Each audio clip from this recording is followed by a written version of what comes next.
Bonjour ou bonsoir à vous. On se retrouve aujourd'hui pour le 70e épisode de 3 minutes de culture.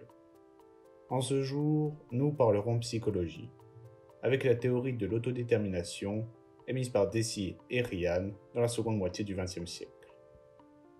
La théorie de l'autodétermination tente de démêler les différents facteurs qui nous motivent intrinsèquement, c'est-à-dire ceux qui nous motivent intérieurement.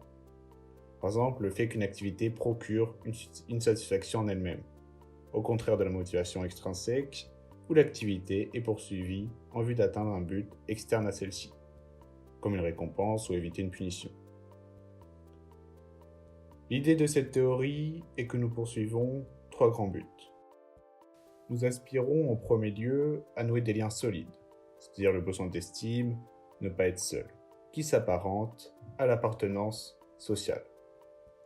En second lieu, nous aspirons à contrôler notre vie et nos actions, c'est-à-dire le besoin de liberté, le sentiment que l'on n'est pas toujours quelqu'un sur notre dos. C'est l'autonomie. Et en dernier lieu, nous aspirons à développer nos capacités et notre maîtrise dans certains domaines, comme être doué dans ce que l'on fait, c'est-à-dire la compétence.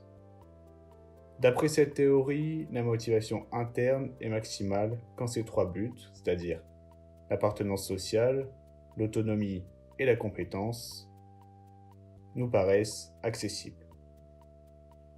Par exemple, nous serons davantage motivés pour apprendre quelque chose si nos amis s'y intéressent aussi, si nous avons le choix de la méthode et si progresser dans ce domaine a du sens pour nous.